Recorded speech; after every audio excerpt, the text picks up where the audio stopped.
as the Brittany Griner saga continues over in Russia and the war is raging and everything else is happening, right? People in this great world of the US of A saying, free Brittany Griner. Free her. We need to save her. We need to do this. Guys, she broke the law. The U.S. literally told her not to fly with marijuana. What does she do? She flies with marijuana or a THC pipe or vape or whatever. She had drug paraphernalia on her overseas. People advised her not to do that. And she did it anyways. Then people are saying, oh, it's a war crime against Brittany Griner. Save her. Let's use our American power and bring her home. I get it. We want to bring all Americans home, right? Did you guys forget this is the same Brittany Griner that did not want to play the national anthem before the basketball games because it's racist? This is the same Brittany Griner that pledged to do this, and this because it was racist. It was this, and it was very un-American or not American or whatever. I can't really remember anymore. It doesn't matter. You guys, stop all this bullshit. She broke the law. Let her do her time over there. Yes, it's been since like March. She's been locked up, right? I get it. But at the end of the day, if you or I broke the law, would this even be an issue? Hey, they broke the law. We would be on the TV show Locked Up Abroad, right? And we'd be given some type of crazy ass story of like how we spent time in the Russian prison and all this like other crap. People talk about white privilege and all this other stuff. This woman's got privilege. She has privilege. Bring her home, they say, because she has privilege. The WNBA privilege. This is ridiculous, guys. Man Hour Nation, rise up.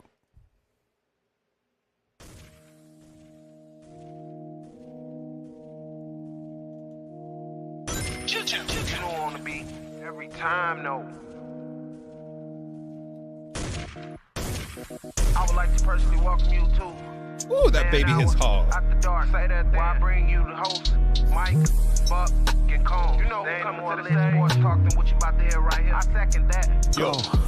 You know that it's us when we talking about sports. Giving you facts on the field to the core. Tune in, we need the support. 1 hour too short, still listen some more. On all your stations, not dropping no music. Starts like Adidas, but Nike just do it. Down 4 in the 4th, we go for the win. Michael 2 seconds, we taking it in. Buck, Mike, and Combs, you know what's going on. Man, now we're after dark, no LA, we the big spark. No 4th and inches won't cut you short. Got the best talking, it's all sports. Buzzing more than buzzer beaters. We coming live all through your speak scope. And what is up, Man Hour Nation? Michael Buckasher here with the Man Hour. Be sure to head over to manhourradio.com and check out the new and improved blog section, guys. We have 12, 13 writers over there giving you guys amazing content each and every day. We got teams covered. We got leagues covered. We got baseball, football, basketball, everything that you want over there at Man Hour Radio, guys. Check out the blog section. My man Wayne G just dropped a great article about how bad Bill Belichick is drafting the first three rounds. So if you guys want a great article to read,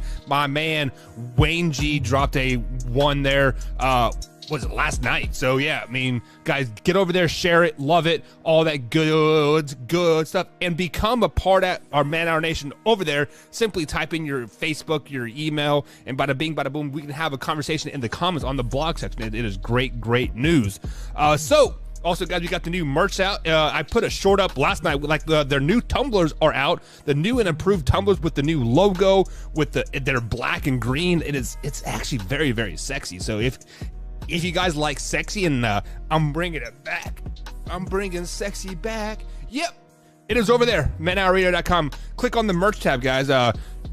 I believe it is June 1st or July 1st. The merch will be going up a couple dollars because our supplier is raising their prices because of gas and electricity, cost to make goods, all that crap, all the supply chain issues. So if you guys have ever wanted Man Hour merch, right now is the time to get it. It is the cheapest that it will ever be right now, and I'm actually going to lower the price even more right after the show. So a couple of dollars, just so we can get some merch out there, looking sexy. So I see some people jumping up in the chat. My mama's in the chat. Hey mama, hope you're having a grand time in I believe they're in New Mexico now. They're on a biking across America. Vroom, vroom. She sent me a picture of gas prices in New Mexico today, or was it today or last night? I can't remember. $6.50 a gallon. It cost her damn near $60 to fill up her bike. So yeah. What? Yeah, but yeah, crazy. So we got some people, other people in chat. We got Drew says, howdy, Buck. What's up, Drew? Glad to see you there, guys. Drew is a member here on the Man Hour Nation. He has simply clicked on the join button. And Drew, we are bringing you some exclusive content starting June, I think. Fantasy football is back, and my man Tori Anderson is back, so he'll be back on the member side of things, giving you guys fantasy football secrets. So if you guys want any fantasy football secrets, because Tori is undefeated in leagues the last 3 years. Wow, right? Him and Wyatt Williams will be bringing fantasy football insiders back. Really, really excited about that. Then we see my man Alpha Rob in there. Says, "What's up, Buck?"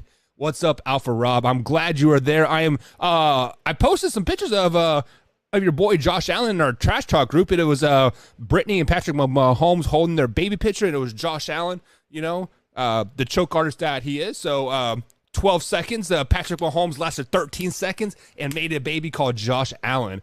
So excited about that. So Alpha, check that out. Like over there, man. We'd love to see you over there in the chat Trash Talk groups. Of course, we got some people over on the Facebook side. Facebook user, I cannot see who you are, so if you just approve it and tell me your name, I'd be fantastic to tell you. But what's up? Glad to see you over there. I got a cough. And then Alpha Rob says, she broke the law. She's finding out Russia doesn't think she's special. Exactly. I mean, hell, she's not even special in America, Alpha Rob. Let's just be flat and honest.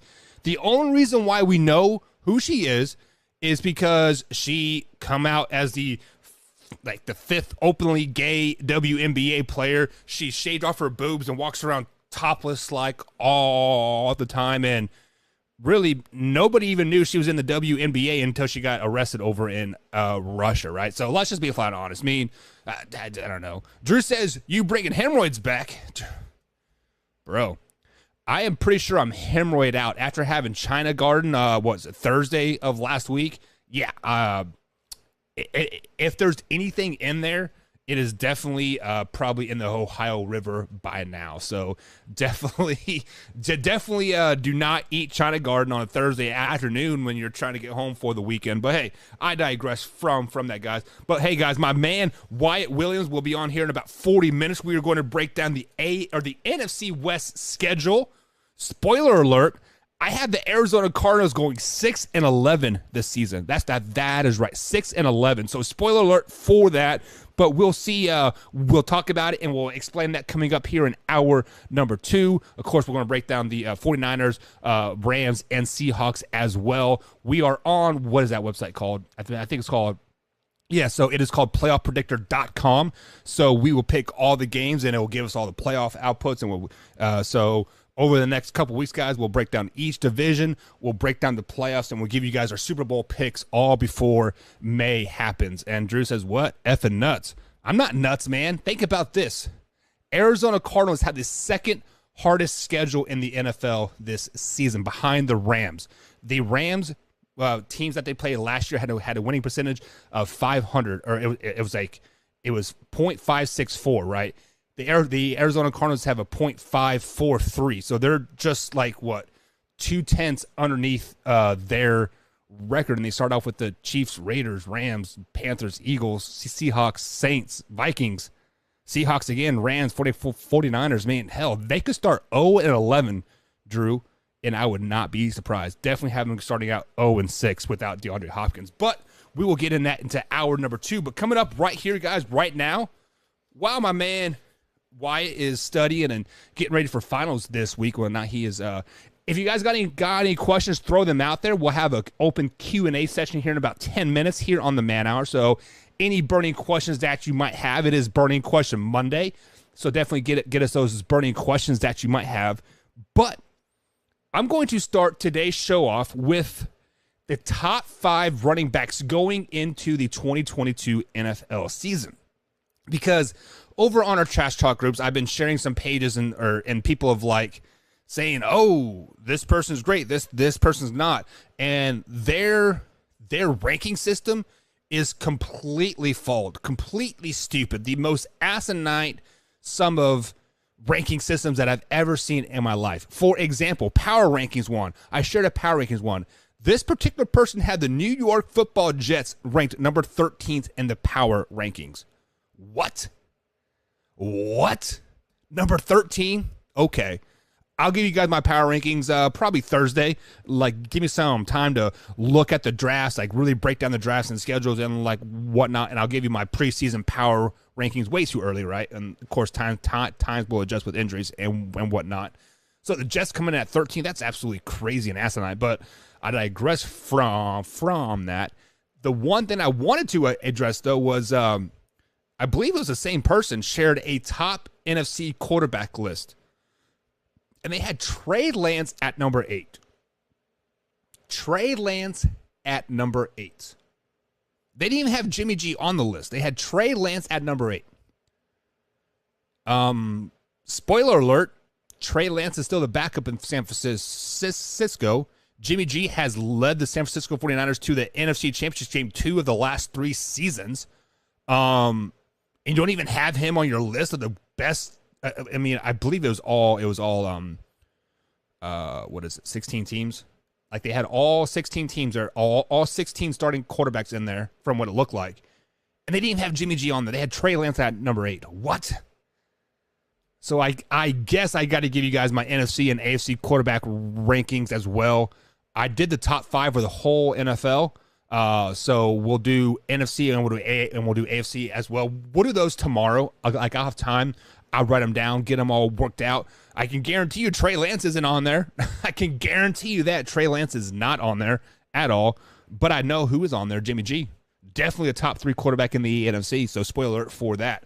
But let's get into the top 5 running backs going into the 2022 NFL season. These are the 5 running backs that I think that will have the most success this season, building on from last season's success. So, number 1, let's start right there at the top, giving you the best running back going into the 2022 NFL season. And look no further than Indiana. Indianapolis, Indiana, the Indianapolis Colts, Jonathan JT Taylor, JT himself. The guys, he will be the best running back in the NFL this season. He'll be going into his 3rd season. They have a great offensive line. They hopefully have found that quarterback situation and, you know, will excel in the passing game to open up the running game even more. The defense is damn good as well. So Jonathan Taylor for the Indianapolis Colts, I feel will definitely have the best season in 2022, because let's look at his last 2 seasons here. His rookie year, he had 232 rushing attempts for almost 1,200 yards, 11 touchdowns, and how many touchdowns did he have?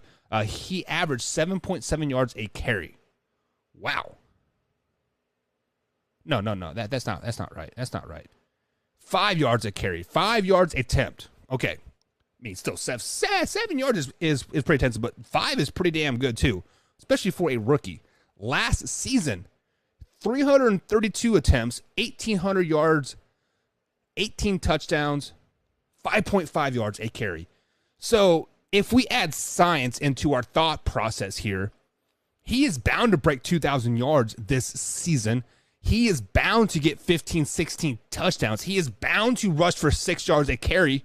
Hell, it would not surprise me if he jumps that up one full yard and it gets to 6.5. Jonathan Taylor is going to be a man to be reckoned with this season. If you are a fantasy owner, definitely draft him early and draft him often, because Matt Ryan is definitely going to add to the passing game. They're going to open it up, so therefore by default facto, add in your science, carry the 2. He's going to get the ball a lot. He is going to get the ball a lot.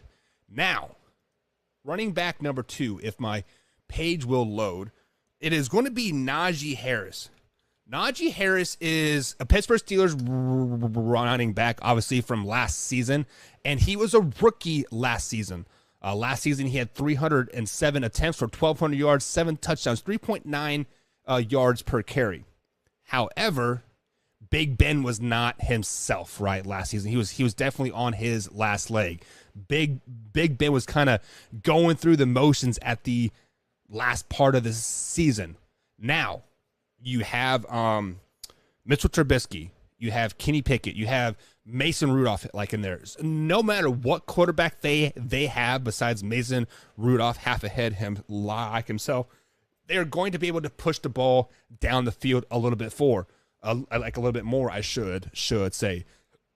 And just like Jonathan Taylor, who I think is going to have the best season this year out of all these running backs, it is going to open up the rushing game for Najee Harris even more. Yes, they do have a pretty damn good backup in Benny Snell as well, but Najee Harris is definitely going to get the bulk of the carries this season. It would not surprise me if he's right around 300 rushing attempts this season. I'm looking for 1,500, 1,600, 1,700 yards and even more yards out of the backfield. He is going to be the Christian McCaffrey for the Pittsburgh Steelers, but he is going to be healthy. He is going to have a very long career there in Pittsburgh, and they better use and abuse him while he's still young. Try to get the most out of him, because after that fifth year is up, he is going to be looking at some Le'Veon Bell money when he went to the Jets. I mean, he is going to be that freaking good, and it just, guys, look out. Najee Harris is going to be another guy on a mission 100% this year.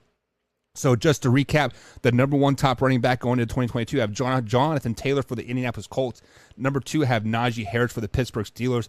And then coming in at number 3, look no further than the NFC North, the purple and gold, the Minnesota Vikings, and Dalvin Cook. Yes, Dalvin Cook has not rushed over 1,200 yards ever in his career. His first 2 seasons in the NFL, he had 300 yards and 600 yards, respectively, right? Respectively. However, the last 3 seasons, he has averaged about 260 yards, 260 carries per season, and he had 1,100 yards, 1,500 yards, and 1,200 yards, respectively. Last season, a little bit of down because, that whole offense was a debacle anyways. New head coach, Kirk Cousins has already got his deal, so he doesn't have to prove anything. And this is the rhythm of the motion here. Good quarterbacks that are able to push the ball down the field, like Kirk Cousins and JJ, and who else did that? Like on that team. The Vikings have a damn good offense, and if it's able to exploit it, which I think they will, Dalvin Cook is going to eat this season. He will have another 1,500-1,600 yard season, looking at about 15, 16 touchdowns on 300 attempts. So do not sleep on Dalvin Cook, because he is going to be flying under the radar all season long, and bada bing, bada boom, he is going to be knocking on that top running back list of the season. So Dalvin Cook I do have coming in at number 3. So if you guys are catching a theme here, most of these running backs are kind of the featured guy, right? Yes, Jonathan Taylor does have Marlon Mack, right? Mack is coming off that injury. We don't know what he is going to be. Najee Harris does have Benny Snell in the backfield, but once again, a very compliment back, but not a feature back like Tony Pollard is or other places, right? But this number 4 running back does have a great 1-2 punch. It is thunder and lightning. It is yin and yang, right? But I think Nick Chubb is going to have the 4th best year in the running back group going into 2022. Now, Nick Chubb does have that right-hand man in Kareem Hunt. So, with that being said, he will take, 100 to 150 of those carries away from him, but that keeps Nick Chubb that much fresher. When you are tired of getting beat down by Nick Chubb, having to chase Kareem Hunt around, hell, you're going to have to chase Deshaun Watson around. They should have a pretty prolific passing game as well with Amari, right? This Browns team should be pretty damn good. And when you have a quarterback like Deshaun Watson, you guys are catching the theme here, able to push the ball down the field, able to really exploit the defense, Nick Chubb is going to eat.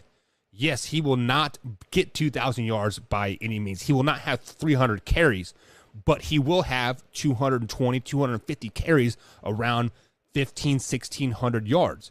Let's look at his past season here. His rookie year, 2018, 2018, 1,000 yards, 192 rushing attempts. 2019, 300 attempts, 1,500 yards. 2020, a little under 200 attempts, just over 1,000 yards. 2021, 225 attempts for 1,300 yards. That's exactly what we can pretty much expect from Nick Chubb. Get the ball and eat and get it filled. He averages over 5 yards a pop. Give Nick the ball, let him eat. Chubb is going to be the 4th-ranked running back going into the 2022 NFL season. Just to recap here, Jonathan Taylor is going to have the best season.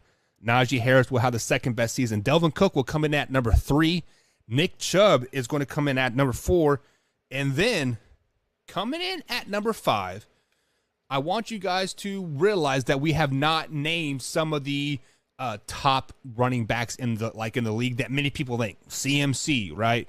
Alvin Kamara, Saquon Barkley, Clyde Edwards, right? Those names are not falling on the list. The Adams kid from the Packers, right? None of those names are falling on the list because they are not going to have a good season in 2021 and 2022. You know who else is not going to have a very good season in 2022? King Henry. King Henry is definitely going to fall out of the top 10 in this year's running class as well. But a player that is going to rebound, finally Mike McCarthy is going to start to use him correctly, going to give him the ball, let the man eat, feed him. That's Ezekiel Elliott. Ezekiel Elliott will have the 5th best season in the running back room going into the 2022 NFL season. Dallas Cowboys running back. Zeke had a down year last year. Just had 1,000 yards, 240 carries. Definitely not his worst season. 2020 was the worst, 979 yards. But then previously he had 1,300 yards, 1,400 yards in his rookie season, 1,700 yards for 322 carries. Carries has dramatically gone about down 10 to 15 per season. And this year, I think he is going to break the trend. We are going to break that science mold, and we are going to give Zeke the ball.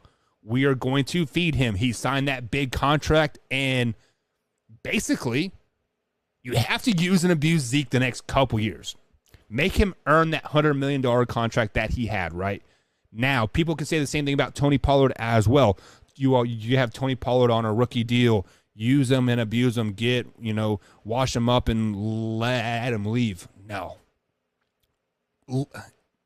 The reason why I say no to that is because you can probably sign Tony Pollard long term for a pretty good deal if you don't use and abuse him right now. Keep him as a complimentary back. Get a 100 yard or a 100 carries, 150 carries this season.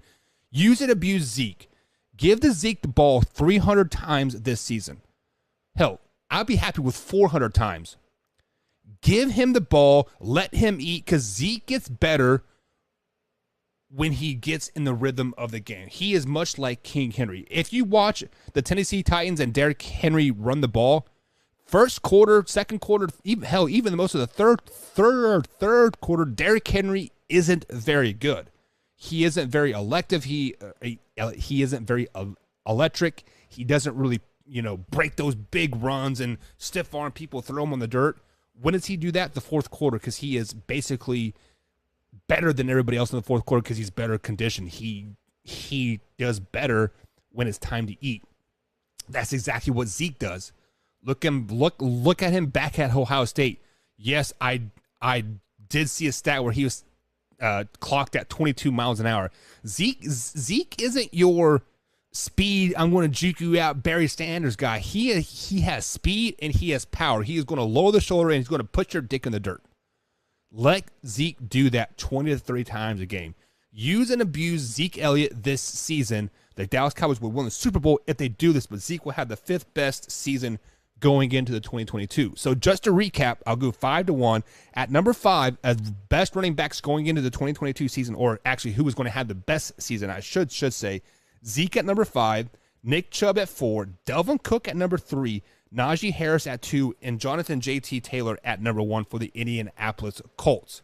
So, guys, let me know your top 5 running backs going into the 2022 NFL season. Who do you think is going to have the best season this season? Drew says Zeke needs a old lines better to do that.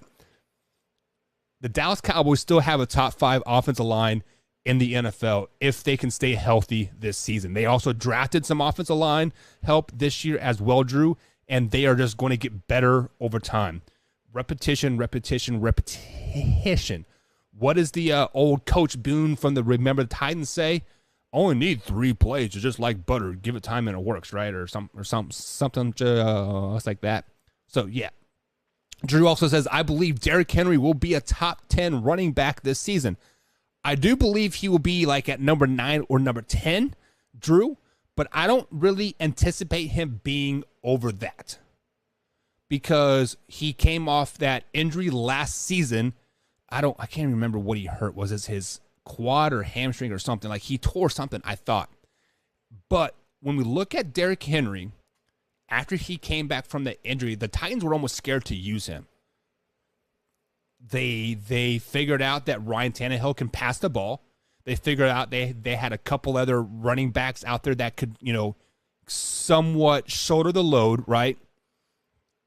But Derrick Henry will definitely have a quote-unquote down year this year. I'm kind of curious of what his stats ended up being last year. I actually did not look at his stats from last year, so let's pull them up. So Derrick Henry last season still had almost 1,000 yards. He had 219 carries on 937 yards.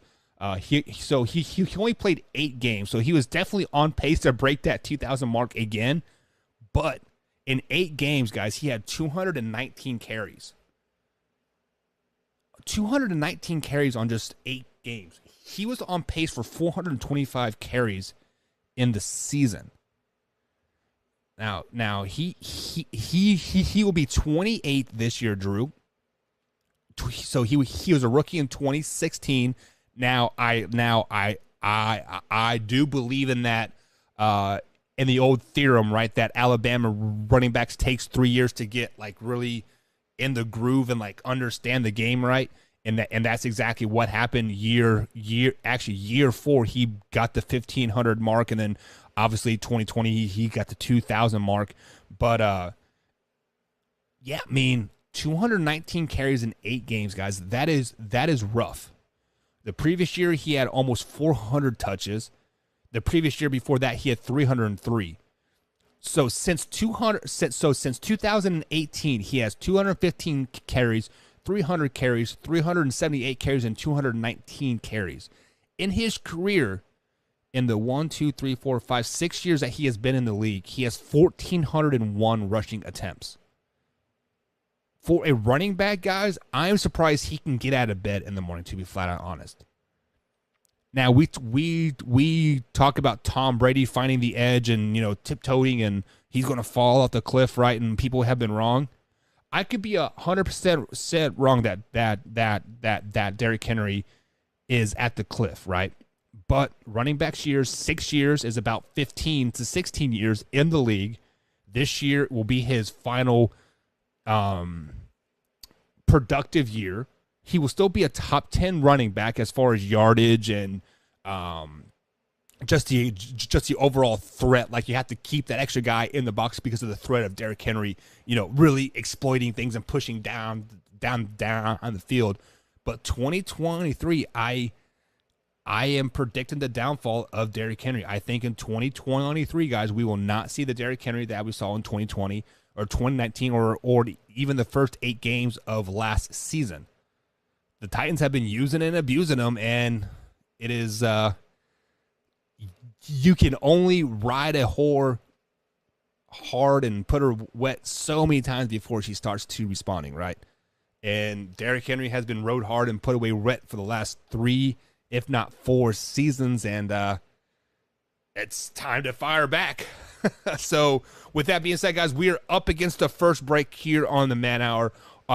We got 30 minutes, about 20 minutes before my man Wyatt comes on here. So for the next 15, 20 minutes, guys, we're going to do burning questions. I have some burning questions here that I've been asked. So if you guys have any burning questions or questions in general, pop them in the chat and we'll go with that. But with that being said, guys, we'll be right back right after this one. If I'm home from work and relaxing, I watch Man Hour while doing dishes. In bed, hiding from the wife and kids. What do you do when your husband and kid are obsessed with the Man Hour? You watch it with them.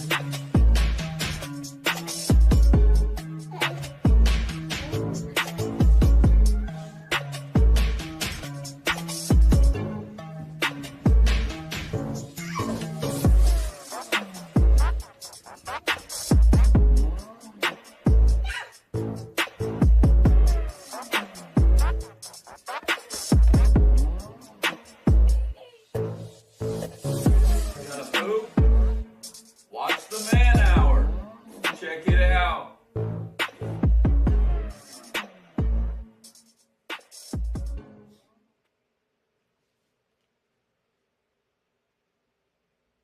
Have you ever wanted to go to Vegas?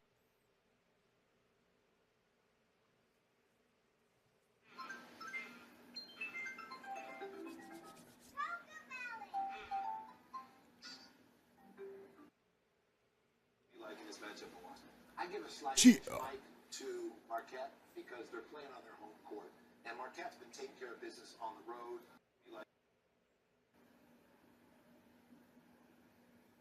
Are you ready for the best damn radio show on the planet? Man Hour Nation, rise up.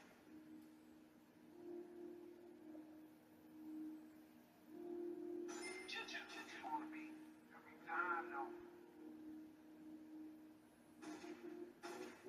I would like to personally welcome you to Man Hour after dark. Like that, why I bring you the host, Mike, Buck, and Cole. You know, I'm one of them. What's up? What you about to hear right here? I second that. So, you know that it's us when we talk about sports. Giving you facts on the field to the court. Tune in, we need the support. 1 hour too short, still listen to more. Your station not dropping no music. Stripes like Adidas. Station not dropping no music. Stripes like Adidas, but Nike just do it. Down 4 in the 4th, we go for the win. Michael 2 seconds, we taking it in. Buck, Mike, and Combs, you know what's going on. Man, now we're after dark, no LA, we a big spark. No 4th and inches won't cut short. Got the best talking, it's all sports. Buzzing more than buzzer beaters. We coming live, all 3 speakers go.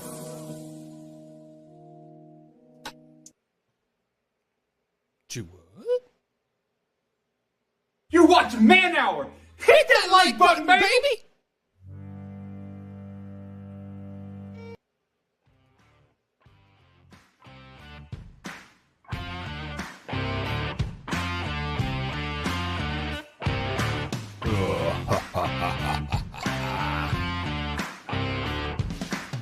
And welcome back to the Man Hour, guys. Michael Buckasha here with the Man Hour. Follow me on the old Twitter machine at manhour_Buck.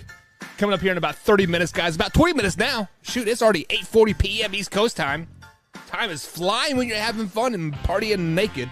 But we are going to break down the NFC West schedule. That's the Arizona Cardinals, San Francisco 49ers, Los Angeles Rams, and the Seattle Seahawks. There are going to be some upset Red Sea fans because, quite frankly, I have been very hard on them the last couple seasons, and I've been right. I've been right. If you guys remember right, Drew, Alpha Rob, you were here. Mama, you were here too. When the Arizona Cardinals were 11-0, I'm like, hey, guys, the cracks are showing. This team is fundamentally flawed. They're going to be a first-round exit 100%. What happened, guys? They got blown out by the Rams in the first round of the playoffs. Bad baby is what the Rams said. It's exactly what I did. I told you guys. And this year, I'm just as hard on the Rams because they don't have DeAndre Hopkins the first 6 games of the season. They traded for a horrible receiver for a first-round pick in Hollywood Brown. But however, we digress from that. That's coming up here in about 20 minutes, guys. Me and my man Wyatt Williams will be on. Hopefully he'll be on about 9 o'clock East Coast time right here on youtube.com/Man Hour. My man Alpha Rob says, now I know why Henry Blue is tired. Yeah. Use and abuse him. Use and abuse them, they said. Like, that's what I did back in college. I used and abused girls, and I never found the one until I started treating them right. I'm just calling a spade right at the end of the day. But hey, I love it when they call me Big Pop. What? If you guys don't know, you know. Now you know. Hardball. Hardball might be one of the most heart-wrenching stories ever. Like you kind of, they definitely foreshadowed like the whole shootings right and like whatnot. But yeah, definitely a heart-wrenching story.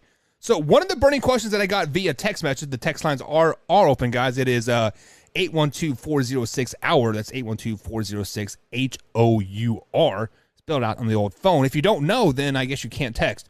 But this texter says, why in the world don't you have any rookie running backs in your top 5 going into the season? Because you don't know how a rookie running back, you don't know how rookies in general are going to adapt to the NFL game.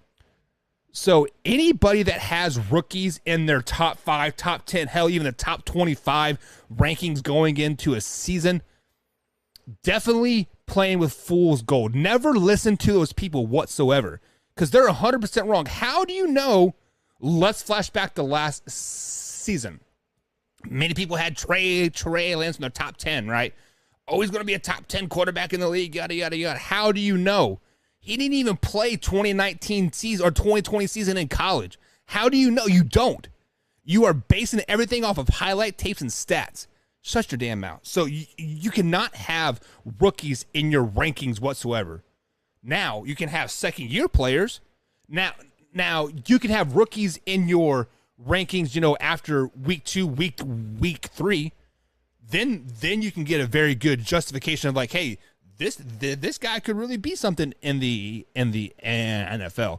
Let's look at Mac Jones. After 3 or 4 weeks, we're like, damn, Bill Belichick got a steal on. Now I know why they let Cam go, right? Like, we see it.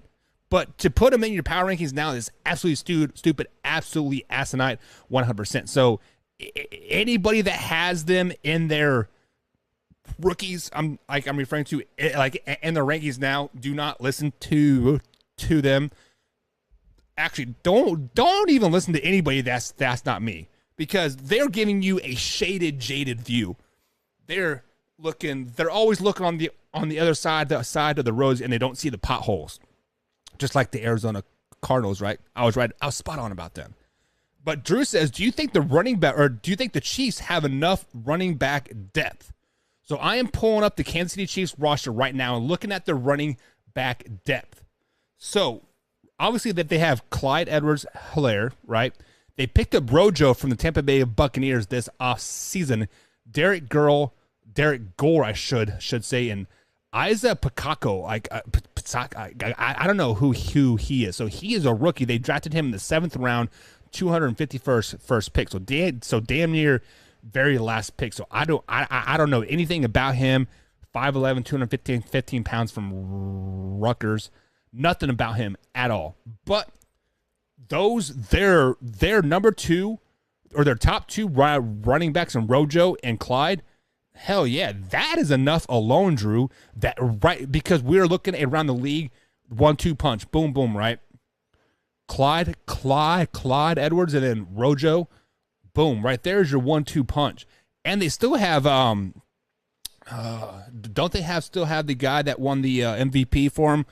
Where's my trophy? I forget. Damian Williams. Don't they still have him? I thought they still had Damian Williams too. And hell, even Derek Gore. The games that he got in last year, Drew, he was pretty effective. Well, he was probably getting at least 4 yards a pop. Here, let me pull it up here. So yeah, so he had 51 attempts last season for 300 yards at 5.5 yards a pop. So I mean, his rookie campaign was pretty damn good, Drew. So Derek Gore will just improve. Clyde, if he can stay healthy, he is a top 10 running back in the league, I think. Now the stats will not show that because they do have a stable of running backs, and obviously it's a very pass happy offense. But yeah, I mean they definitely have enough running backs to compete in January. I believe a wise man once said, I believe his name was Luke G from Luke G Field Reviews, and he says, how many rushing offenses succeed in January versus passing offenses? And he rattled off some numbers and like whatnot. And historically, teams that rush the ball for quite a bit during the regular season have success in January and February.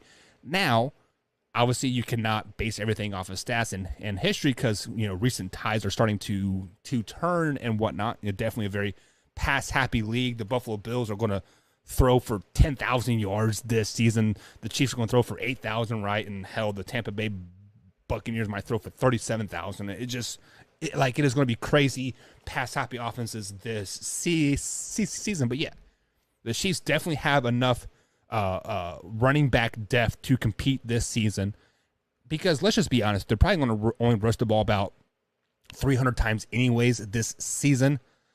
So yeah, 200, actually probably 150, 175 carries a piece for Clyde and Ronald Jones. There you go. That is all you need, Drew. Perfect. Next burning question comes in from, why do you hate the Cardinals so much? Do you really want to know that answer to that question? Because I believe the year was 2018. The Arizona Cardinals drafted a quarterback by the name of Josh Rosen. They had a young rookie head coach as well. His name is slipping my mind, but I believe he was a black head coach. The Arizona Cardinals were basically saying, we are going to tank this season because we want Cliff Kingsbury as our coach, and he is going to get his guy, Kyler Murray, in the first overall in the draft, right? So basically, the front office of the Arizona Cardinals never really gave the head coach, I don't know his name off the top of my head, but he was a rookie head coach. I believe he's coaching for the 49ers now, if I'm not mistaken. But him and Josh Rosen, they did not give them the time of day. No front office help, no team around him. Hell, not even like a season to really like prepare yourself and go forward, right? It was absolutely ridiculous watching that Arizona Cardinals team that season. And then they traded away Josh Rosen to Miami Dolphins. They fired their head coach. And from that point on, I have told myself the Arizona Cardinals are dead to me 100%. How can you fire a rookie head coach and get rid of a rookie quarterback after one season? Like, it is, yes, I know Cliff Kingsbury was the sexy hot pick and he could get the best out of Kyler Murray and all that, and like all this stuff. Like, I get it, but at the end of the day, you guys literally set your franchise back 2 or 3 full seasons, and you guys haven't won a playoff game since. Like, have you guys ever won a playoff game? Like, let's just be flat honest. I guess I with like Kurt Warner and Hopkins or Fitzgerald. I think you guys won a couple playoff games. I can't remember, to be honest with you. But since you guys tanked that season, fired your rookie head coach, got rid of Josh Rosen, a first overall pick, you guys have done nothing. Kyler Murray, one of the most overrated quarterbacks in all of NFL. Cliff Kingsbury, he is a good coach for the first 2/3 of the season. What does he do for you for the last third? He shits the bed. Did the same thing in Oklahoma, doing the same thing in the NFL. So I just call a spade at the end of the day, and the Arizona Cardinals are just not that good. You guys can be 11-0 all you want. You're still going to shit the bed in the playoffs with the first round exit. You will never win a playoff game or a Super Bowl with Kyler Murray and Cliff Kingsbury at the helm. It will not happen. Sorry to tell you guys. Sorry to burst that bubble. It will not happen. Next burning question. The Chiefs suck. Well, that's not really a question now, is it? But let's flash over to the Facebook Trash Talk group, facebook.com/sports trash talk, brought to you by Man Hour Sports. Many people had the Kansas City Chiefs winning or getting last in their division this season. They're putting the Denver Broncos up on this pedestal. They're putting the Raiders up on this pedestal. And the Chargers definitely deserve to be up on that pedestal. They have proven themselves the last couple of years that they do have an elite quarterback and an elite team, and they just got that much better this season. But the Denver Broncos, guys, stop it. Stop it. Tell me how the Denver Broncos legitimately got better. Yes, you can say that they added a top 10 quarterback in the league in his prime. Yes, you can tell me that They have one of the best receiving cores, young receiving cores, unproven receiving cores in the league. Yes, half of them are in jail now, but yes, at that particular time, yes. But all you Denver Broncos fans, everybody hyping up on this power train. I believe the power rankings had the Denver Broncos at number 3, which is completely asinine there, but we digress from that. The Denver Broncos were a quarterback away a year and a half ago. Now, since then, they've lost Jerry Jeudy for who knows how long. He will definitely get suspended for a couple of, for not a season, but a couple games for sure. If he doesn't, the system is flawed and definitely jaded to one side or the other. I mean, obviously, he didn't physically harm the girl by any means from what I read and from what I understand. What I understand is he just locked her cell phone in the car or something. It was like disruption of justice. I can't remember for sure, but he definitely will get suspended for a game or two. Cortland Sutherland is really unproven, really unutilized, right? Von Miller is no longer there. And yeah, Russell Wilson is over the hill. He's not a very good quarterback right now. Now, first 6 games of the season. Oh yeah, Russ is nice. Russ is really nice. Last 10, trash. I mean, he's not Lamar Jackson trash, but he's definitely top 15, 16, 17 range trash, right? Guys, Russell Wilson is not the savior in Denver at all. So pump the brakes with all this second best team in the NFL, best in the AFC West. Shut up with that. Shut up. Dumb. Alpha Rob says the card ruined Rosen's confidence. He had no O-line except for the only player they had was Larry Fitzgerald. Yeah, absolutely right. The Cardinals were probably the worst structured team ever when Josh Rosen was there. I believe it was 2018 when he was drafted, if I'm not mistaken. Since then, he got traded to the Miami Dolphins. I think he started for 2 games there, got benched, got cut, went to the 49ers, was like on their practice squad, went to the Buccaneers, was on their practice squad, ended up getting traded to somebody. Was it back to the 49ers?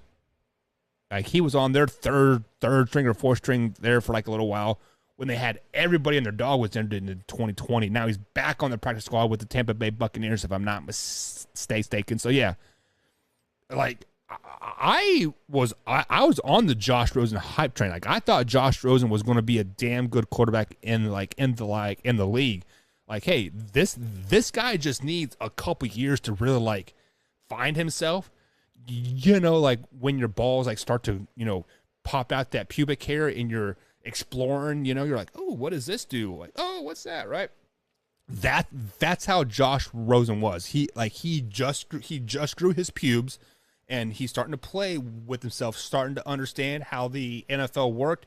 And then poof, there goes the rug. And then you're like, then you literally get caught with your pants down, hand in the pecker, rock hard. And you're like, huh.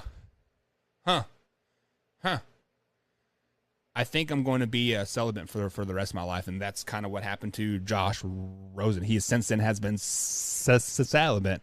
Hopefully, at one point, he does get back into the NFL because I think he'll be a very valuable backup still. I still do have faith in that he'll be a valuable backup. Maybe not with the Buccaneers or because, hell, the Buccaneers got what, Kyle Trask and who else they got? They can't remember who their backup quarterback is right now. I don't know. But yeah, Josh Rosen, I hope for Arizona Cardinals sakes that he goes to someplace like the Seahawks or the Rams or the 49ers and he can whoop that ass twice a year, knock him out of the playoffs first round and win a lot of Super Bowls. Like that's my ultimate goal for Josh Rosen. So I'm going to go buy Madden. I'm going to draft him, or I'm going to trade for him, put him as my starting quarterback for the San Francisco 49ers, trade Jimmy G, trade Lade, trade Lance, trade Debo. Get that dude out of here, that little diva mofo. Get my man Byron Pringle, Tyler Lockett, and DK. Poof. Game over. All right, guys. Anyways, last burning question of the day before we head out. Not head out, head to break. Wyatt should be here in a couple minutes. We're going to break down the NFC West games. If he's not here, we're still going to break it down anyways because I got stuff to talk about the Arizona Cardinals, baby.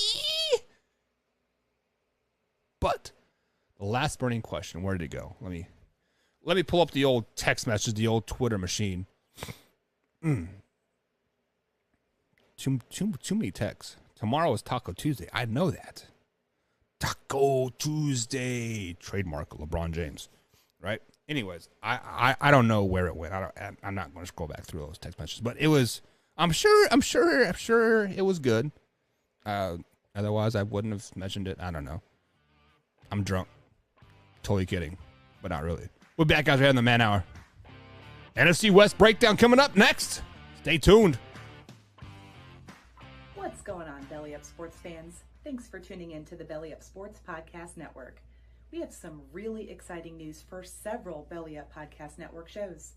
The Sports Stove Podcast, the Rough Cut Sportscast, and Here in Puckburg have all been nominated for a sports podcast. Yeah! So, head on over to sportspodcastawards.com and make sure to vote for the Sports Stove Podcast for Best College Sports Podcast and Best News and Current Affairs Podcast. Vote for the Rough Cut Sportscast for Best American Football Podcast, and vote for Here in Puckburg for Best Winter Sports Podcast. Again, that website is sportspodcastawards.com. Thanks for being the best part of Belly Up Sports. We are... I've got an itch I can't scratch, I'm missing a piece that completes a whole part of me, an open wound scar to see.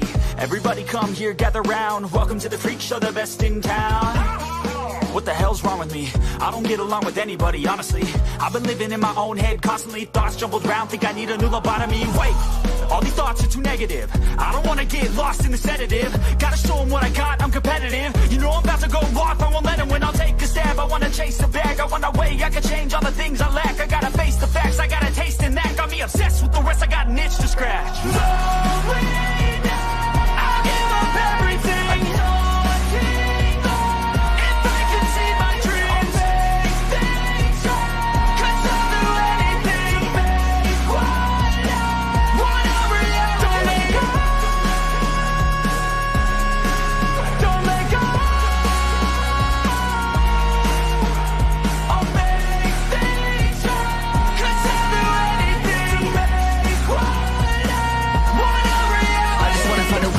The venom in my brain, running from the past, wanna escape my pain. I just wanna be a better person, I deserve this, I just wanna break these chains. Always asking for greatness, true to myself, I never fake it. Seen too many once, I just so they get famous. And when I say the truth, most really can't take it. In spite of everything I've been through, I'ma make it. Fake friends, but on my downfall is toxic. Day one, started the outlaws for profit. Now all I do is write verses, no talking. All I do is put the work in, no option. This was everything I ever wanted. Created a legacy off of me, just being honest. And the fake ones hate, but it's all to no avail. They wanna see me lose, but you know I never fail. I'll give up everything, daunting if I can see my dream.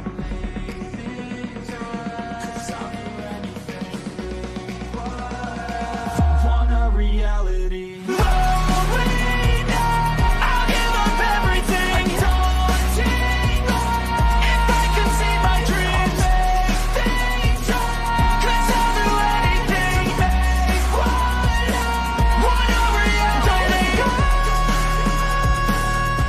Hey gang, it's Commissioner Cooper from TSS Fantasy.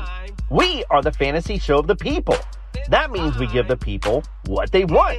Expert fantasy advice, leading medical and legal analysis, free contests, and innovative games to keep you entertained. Watch us live with the Tiki Live app on the Belly Up Sports channel, subscribe to us on YouTube, or follow us on all social media platforms. Visit TSSFantasy.com today for all the latest updates from the fantasy show of the people. We put the fun in fantasy. Yeah! I use mayo over sour cream, yeah. Right. That's because you have high cholesterol. Okay. If you drafted Julio Jones, you got ghosted.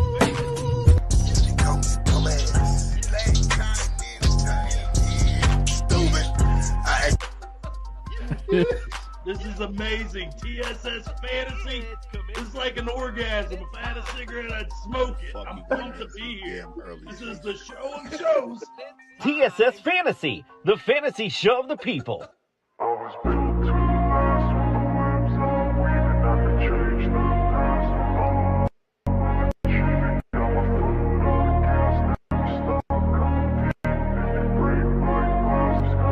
I wanna be the best in the game, invest in my name. Check no restraints, I'm obsessed with the pain. I ingest, I retain, assess and I change. Possessed by the thought I'll be free one day from society's restraints. Money, clout and fame, mud, disease, a plague. We all love to hate, have to play the game, have to make a name. All our insecurities are on display. This is war with the enemy, think that it was meant to be. Living in a time where disease is on every screen. I won't let them fester me, I know most are festering. Negativity is a plague for the mental. Man Hour Nation brought to you by Brooks Roofing and Siding. Contact them at 812-868-7663 or online at brooksroofingin.com.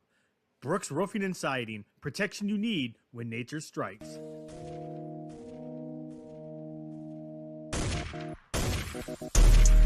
And welcome back to the Man Hour, guys. Michael Bukasha here with the Man Hour. Head over to manhourradio.com. Get those views up, guys. Come on. We need people over there on the website giving me reason to update it even more. Give me a reason to spend an hour a day on it just to tinker with it. Head over there. Join it. Read the blogs. Do it or else. I'm totally kidding. But guys, welcome back to the Man Hour. You can follow me on Twitter at manhour_buck. I'm having a great time over here. Wait for my man Wyatt Williams. Apparently he is chasing a lizard. So when you guys are talking to a 19-year-old and he says he's chasing a lizard in his house, three things come to my mind. He actually is chasing a lizard because they are in like Florida, right? So maybe he is actually chasing a lizard, or he's taking a monster poop, or knowing Wyatt, he's playing Fortnite and just lost track of time. What do you guys think? Just let me know in the chat. Is he actually chasing a lizard? Is he taking a poop, or is he playing Fortnite? Because let's just be honest, Wyatt's not getting laid. Like, right? I mean, so yeah, chasing that lizard is definitely out. But anyways, guys, we are live on Belly Up Sports every Monday through Friday, bellyup.tv, also on the Apple and Roku applications on your TV as well. 8 a.m. East Coast time and 3 p.m. East Coast time every Monday through Friday. We're also live right here on the evening show at 8 o'clock East Coast time for anywhere from 30 minutes to 2 hours, just depending on if I'm working or not that particular night. Every Monday through Thursday as well, right here. I'm taking Sundays out because I never know when my wife is going to get home, and Fridays I just need time for me. And once I go back over to the nights, we'll be back on the morning show as well. Morning show does start at 7 a.m. East Coast time right here on YouTube TV or youtube.com/man hour. So guys, definitely subscribe, hit that bell icon, because I try to give you guys the most content out there. Try to give you guys all the clips, live shows, and just me being me, just giving you guys a real life talk here. So Drew says he agrees with Alpha Rob about the Drew Rosen thing. Previously, guys, before we went to break, I was a person out there. It was a text, so I don't know who it came from, but they said that why do I hate the Cardinals? And because they screwed Josh Rosen, Drew Rosen, not the agent, but Josh Rosen, the quarterback. And and Alpha Rob says they ruined his confidence and had no O-line. The only player they had was Larry Fitzgerald. Drew, you're an Arizona Cardinals fan. Didn't they have the Honey Badger that particular year as well when Josh Rosen was there? I can't remember when Honey Badger went over to Arizona. It had to have been right around there because he was with the Chiefs for the last 3 or 4 seasons. So it had to have been Honey Badger. Probably went over there the same year that Josh Rosen was there. So they're starting to reconstruct the defense, I guess a little bit, getting Chandler Jones and all those boys and Honey Badger. If I remember correctly, they didn't have a terrible defense. Just the offense was horrible. Anyways, Drew says, I hope he's not playing with himself. Yeah, I mean, sometimes you got to give yourself a blumpkin, right? If you guys don't know what a blumpkin is where you're taking a poop and you get a blowjob. So yeah, if you like blumpkins, I mean, whatever. I mean, it takes a really strong girl to give you a blumpkin. But anyways, enough with the blumpkin talk and chasing lizards and whatnot. Sorry. So, do you ever just like make a joke and you laugh at yourself and you're like, man, that was really stupid, really funny at the same time, and nobody else is like around? Yeah.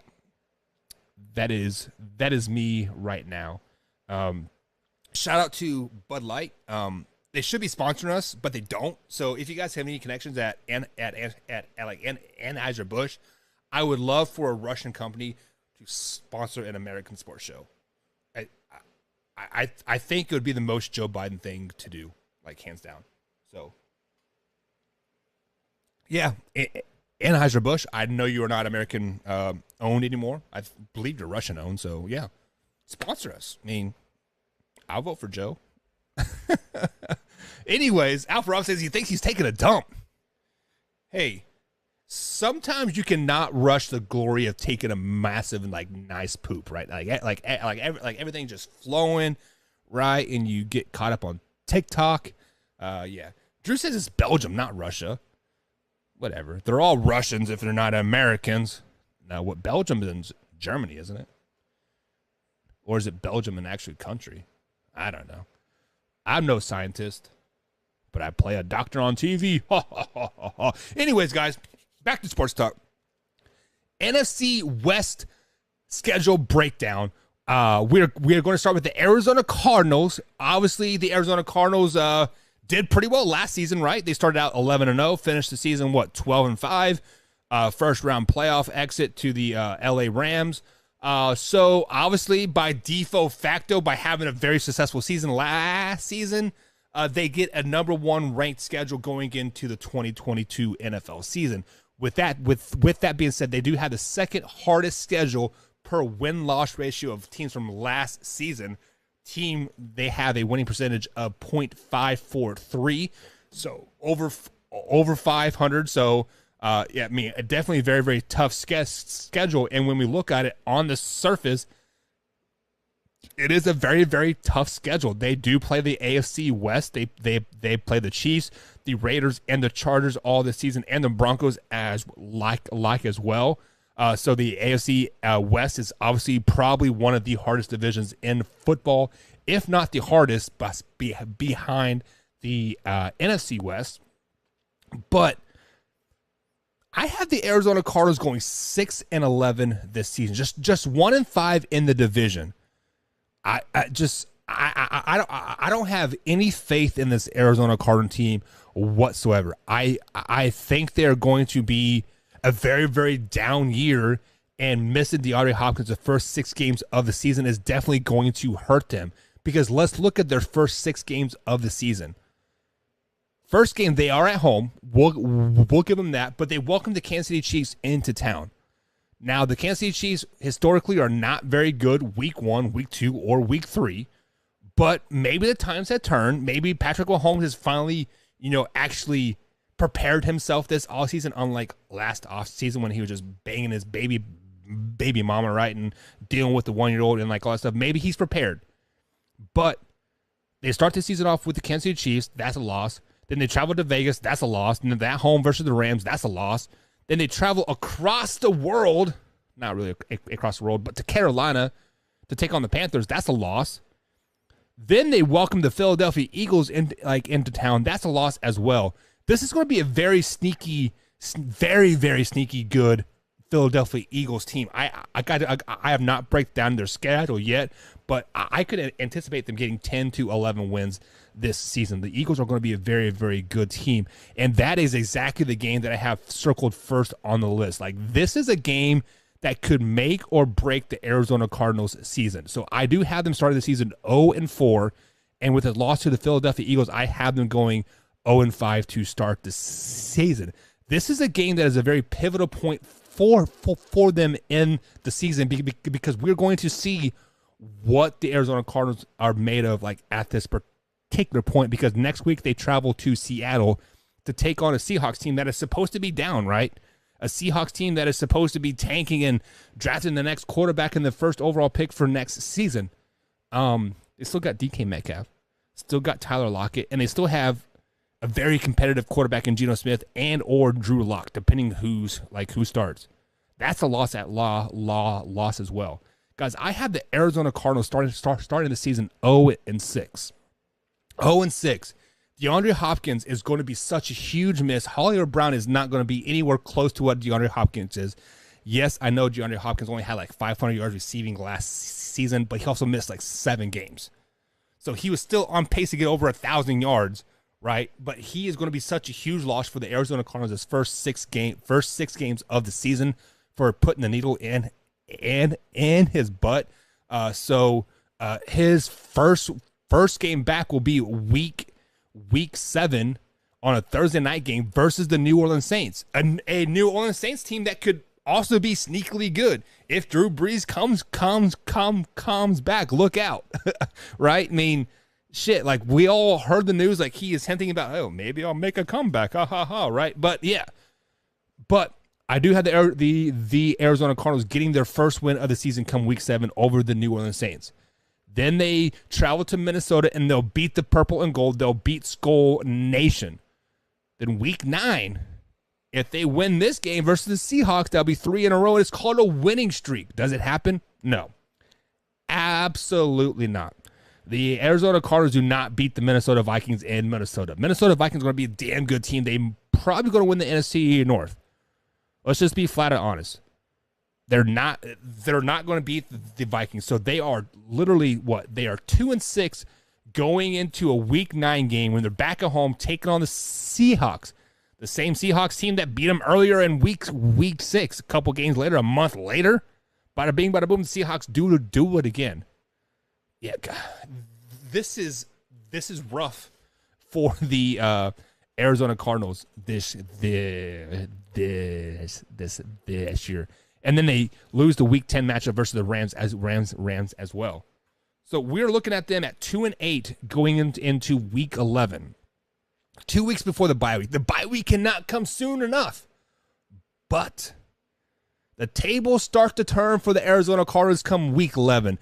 San Francisco 49ers come into town. They whoop that ass. They beat them down. 49ers fans saying, put Trey Lance in. Like, no, we don't want to play Trey Lance. Jimmy G is doing so good. Yada, yada, yada. Chargers come into town. They beat the Chargers as well.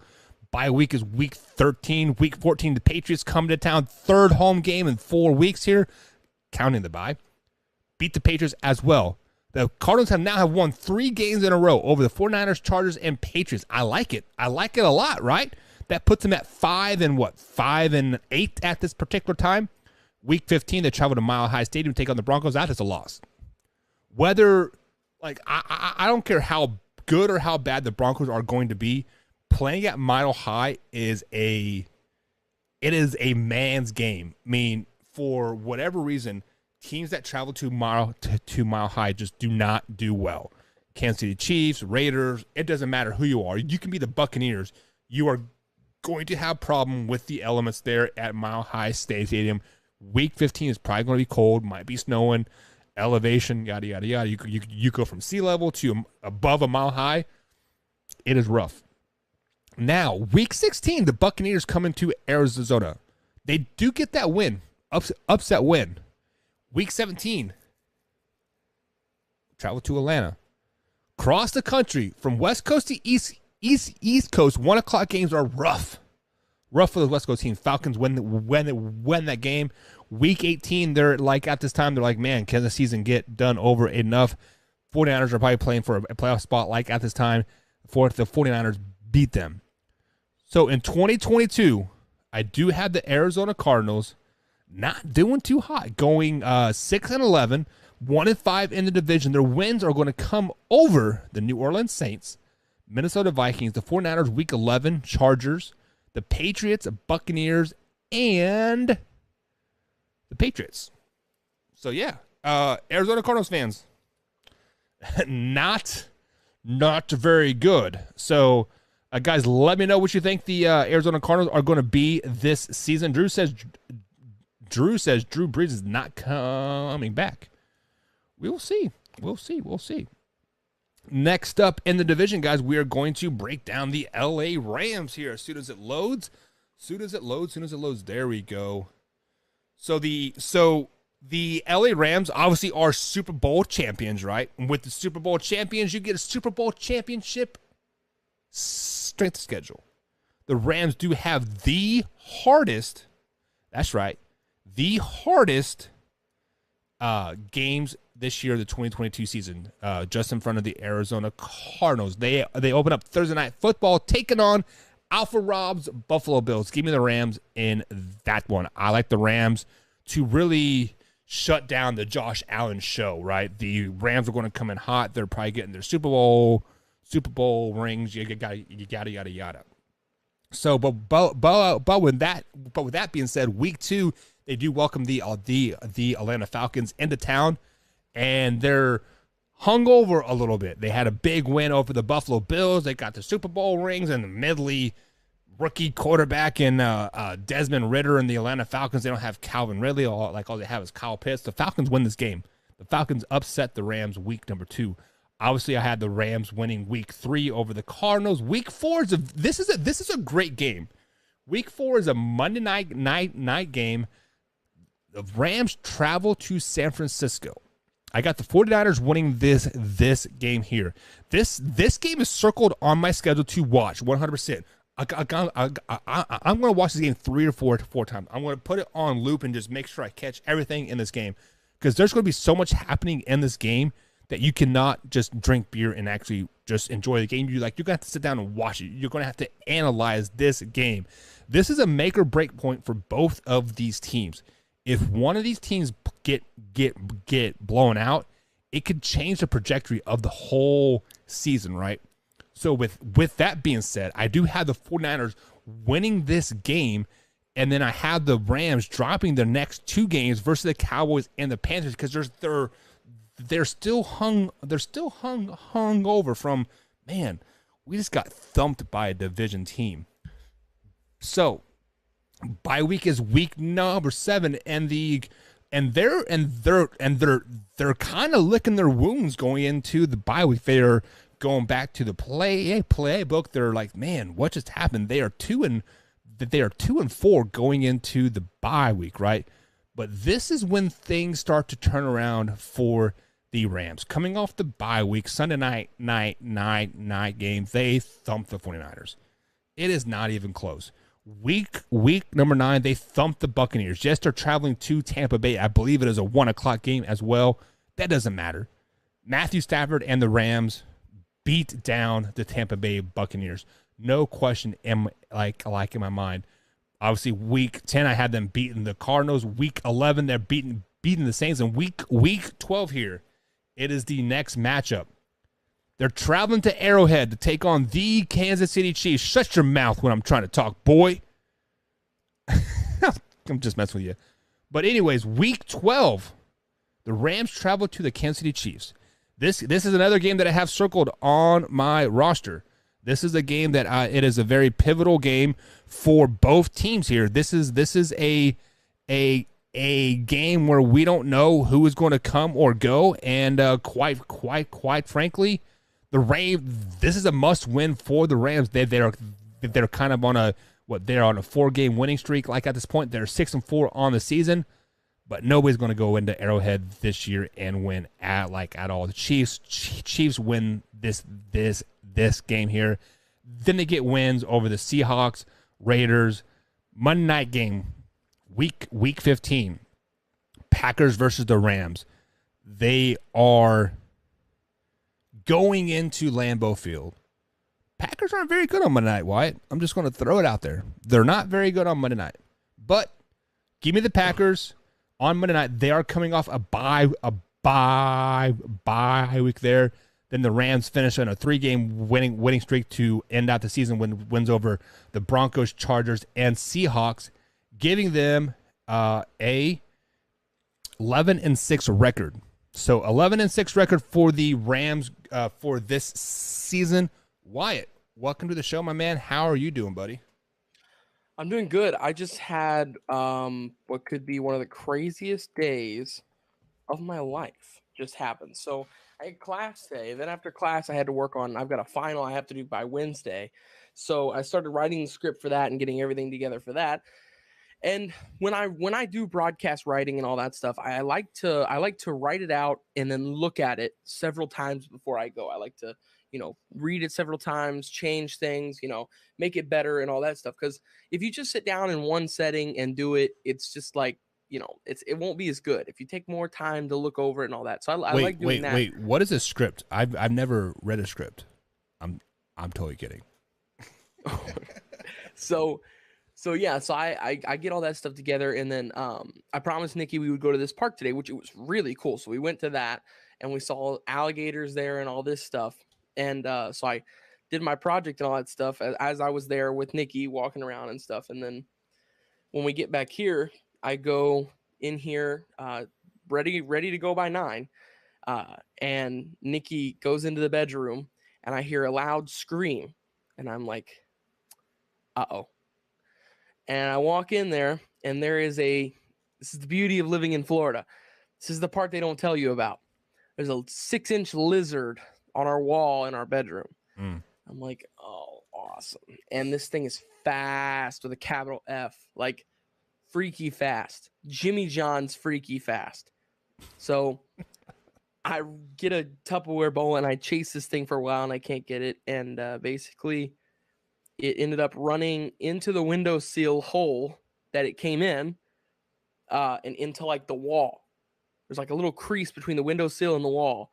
And I guess it runs in and out through that. So I'm now going to caulk that tomorrow to make sure that this never happens again. So that's my story, and I'm sticking to it. It was pretty crazy. So Wyatt, we actually have a poll going on Facebook here.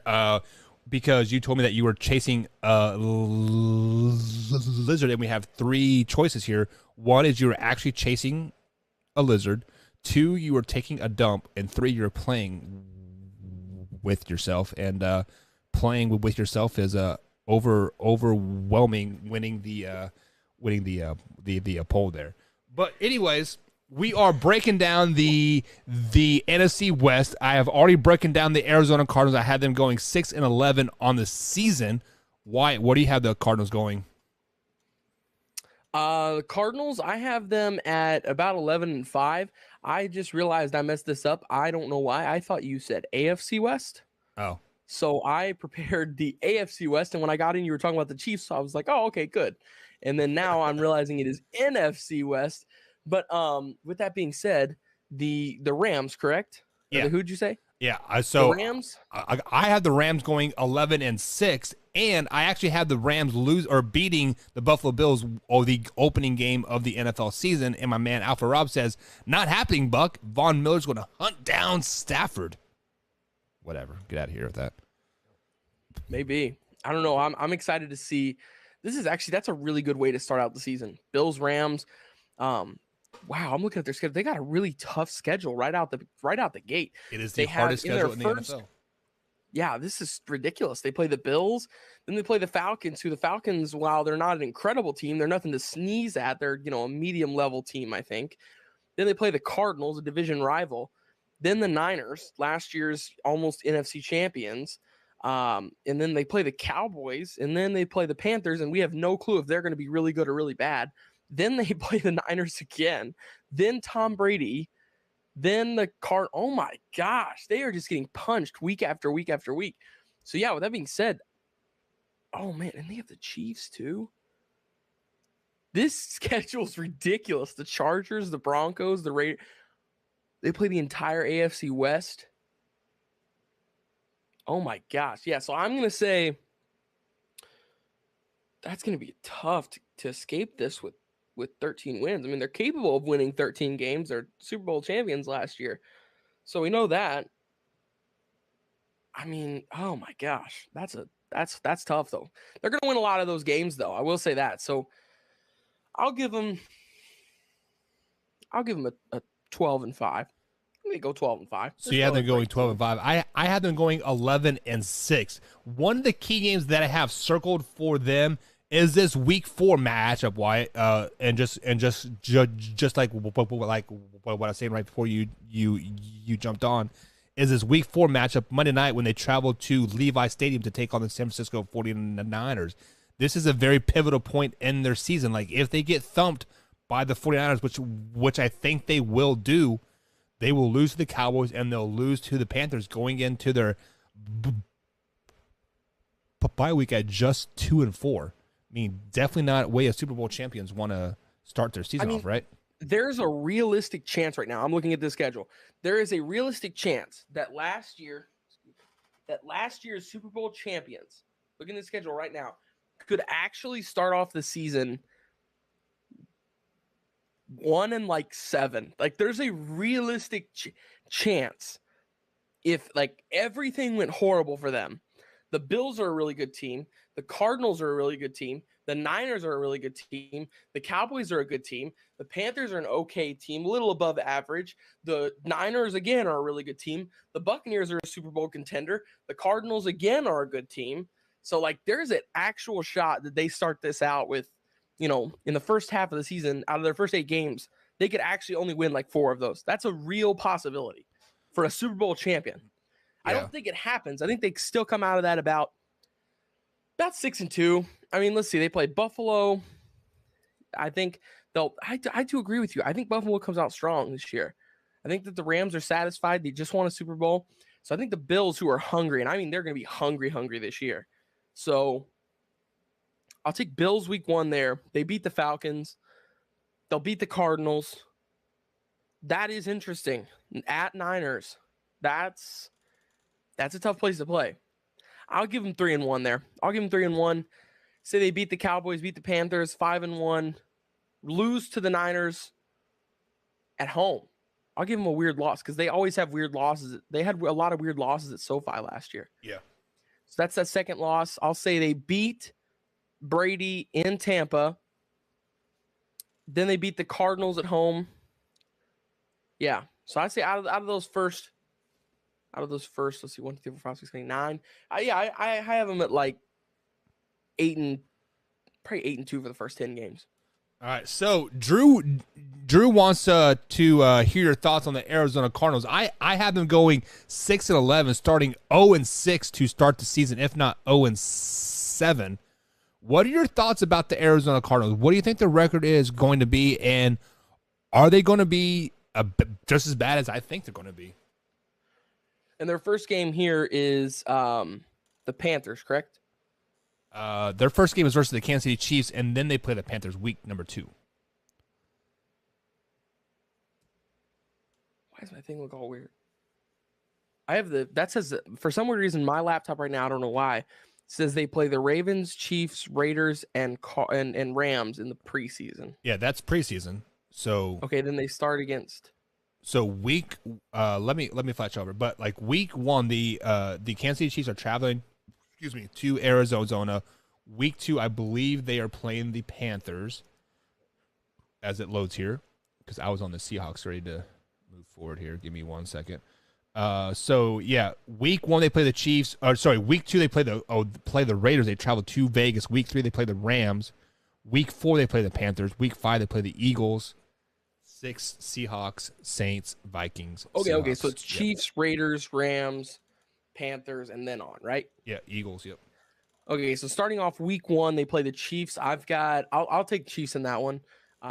Even though they lost Tyreek Hill, they still have Travis Kelce. They just got Sky Moore. They've got Patrick Mahomes. They've got Juju Smith-Schuster. They replaced Tyrann Mathieu with Justin Reed on defense. So this is still a Super Bowl caliber team. Then they play the Raiders, and the Raiders are going to start out hot, I think, because a lot of people are underestimating how good this connection of Derek Carr and Devontae Adams is going to be. I think it's going to be a hit early because they've already built that chemistry. They know each other. So I think they start out 0-2 right there. Then they play the Rams. Oh, my gosh. Okay, yeah, I'll take the Rams there. I think they start out 0-3. Then they beat the Panthers 1-3. Whoa, hang on, pause. So they are traveling to Carolina, and historically, when a West Coast team travels to the East Coast and plays the 1 o'clock game, they have a losing percentage of over 650. So at Well, it's a 4 o'clock game. Is it a 4 o'clock game? Okay, my fault. Still, No, they're going to lose. They're going to lose. No, they're not going to go 0-3 to start the season. They're at least going to win that game. You're right. They're going to go 0-6. They'll beat the Eagles. They'll beat the Eagles. They'll be 2-3. Then they'll beat Seattle and be 3-3, and they'll be right on track after that. Then they'll beat the Saints 4-3. Then they'll beat the Vikings 5-3. They play Seattle again. That's 6-3. I mean, pretty much both Seattle games are a given. They're going to win that. So 6-3. Well, then they play the Cardinals. So 6-4 through the first 10 games. Then they got the Niners. I think they lose that one. They beat the Chargers. They'll beat the Pats. Lose to the Broncos. I don't think here's my hot take. I don't think that Russell Wilson will lose to any NFC West team next year. I really don't. Because he's always dominated that division and like when he had a good team, and he has a good team now. And they're at home. And they're at home too. Yeah. So, and the only one that I'm pretty sure the only one he doesn't have at home is the Seattle one. And that's where he plays week 1. Yeah. His first game not at the Seattle Seahawks. That is a Monday night. That's a Monday night game. Broncos come to.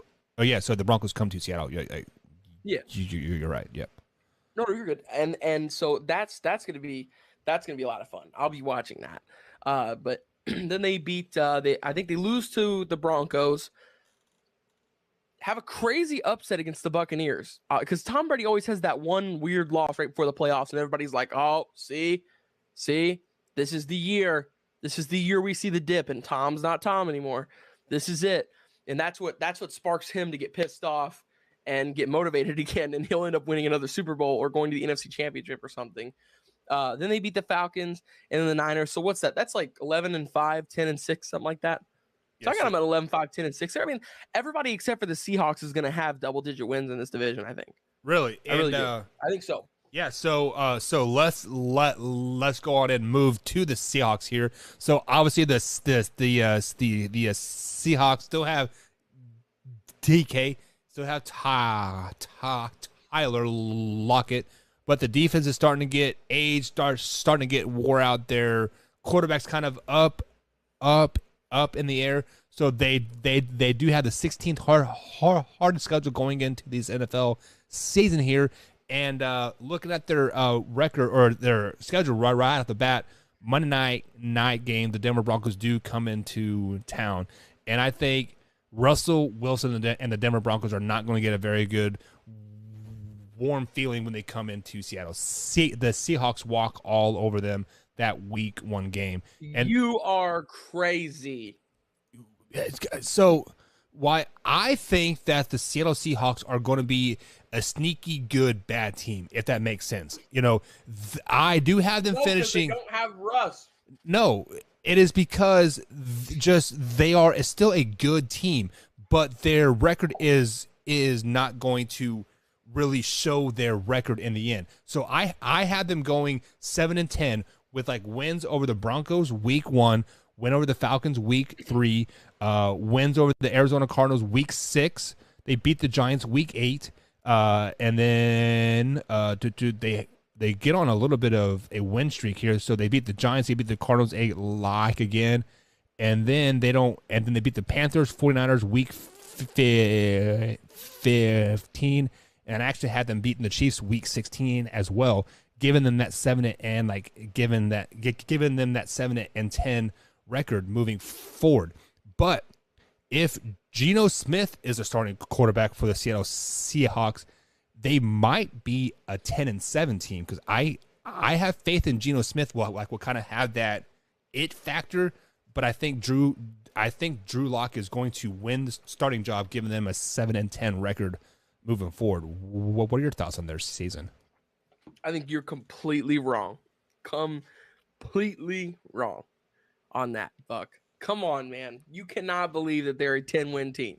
No. I had them 7-10. 7-win team. Oh, okay. That's still a little too high for me. I just don't.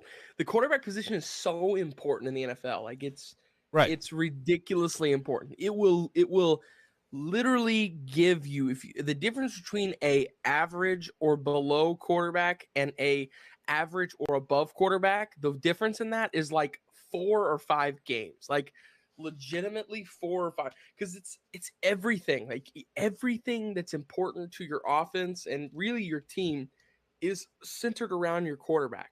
The entire offense is built around him. So if your quarterback is trash or below average, it's not going to work out. So automatically, Russ is not losing in his payback game. I will be beyond shocked if Russ lost to the Seattle Seahawks in his first game at home. I think if they played at Mile High for the first game, I would then say probably there's a better chance that the Seahawks win that game because he's not used to it. But literally his first game ever, not as a Seahawk, is in the place where he's played all of his NFL games since like 2012, 2013. So like he is not going to lose there. So right off the bat, bang, I think that the Seahawks lose to the Broncos. Then in week 2, the Niners are a way better team. Bang, that's 0-2. Then they play the Falcons. This could be a decent game, but still, I think the Falcons are better than what people give them. Bang, that's 0-3. Let's see here. Lions. I think the Lions are going to be a better team than what people are giving them credit for this year. I'll actually jump on the Michael Buckheister last year bandwagon of the Lions. And bang, that's 0-4. Then they play the Saints. Jameis Winston is trash. Jameis Winston finds a way to fumble the bag in that one. I'll give them a 1 win there. They're 1-4. Then they play the Cardinals, loss. Chargers, loss. Giants, win. That's 2 wins. Cardinals, loss. Buccaneers, loss. Raiders, loss. Rams, loss. Panthers, I'll give them a 3rd win there. Niners, loss. Chiefs, definitely a loss. Jets, I'll give them I'll keep them 3. I think the Jets are better than what people give them credit for as well. Then the Rams, loss. Yeah, they win 3 games next year. 4, 5 at the most. 5 games at the absolute most. 0 games at the least. This is a bad team, I think. So you have them going 3-14. So Wyatt, let me ask you a question. How hard is it to say hike and turn the ball off and hand it off to Chris Carson? Oh my. How hard is it to say hike and turn right and hand off to Rashad Penny? How hard is it to throw the ball up as high as you can, as far as you can, and let a 6'6" receiver, 300 pounds that runs like 25 mile an hour DK Metcalf go get the ball? Not that hard, is it? Like Wyatt? Oh man! I mean, you forgot Kenneth Walker too, their new running back. Yeah, which Michigan State. Yeah, there you go. So, I mean, 3 solid running backs, 2 great receivers in Tyler Lockett and DK, a damn good tight end as well, and the defense isn't. Oh, good. Sorry. And the defense isn't going to be anything to sneeze at, right? I mean, they're still going to be a top 12 defense in the league. All you got to do is put up. They lost. That's what I was about to say. I wasn't going to cut you off, but now I have to. Bobby Wagner, they lost their field general. They lost the heart and soul of that defense. You are right. They lost the soul of that defense because he is way over the hill and going to be way overpriced. They are saving so much money for that guy. Jamal Adams is that heart and soul of the defense.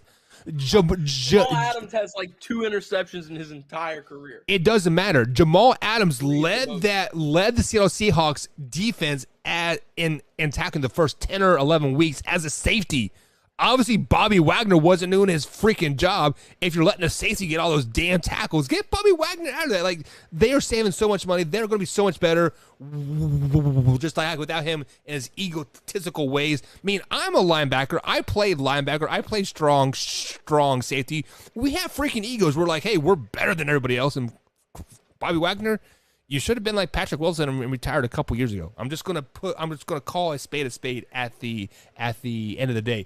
But Wyatt, there is definitely a quarterback controversy that is going to be happening in Seattle between Drew Lock and Geno Smith.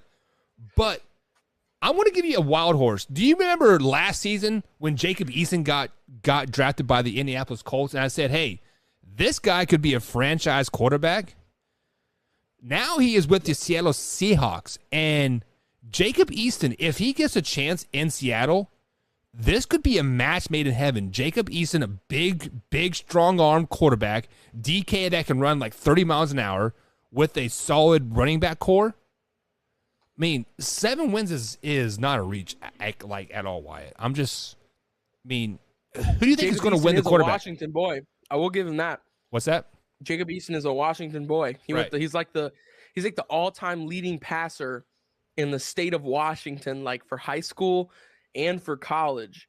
For like any of the colleges there too. When he played at Washington, he was like the #1 quarterback there.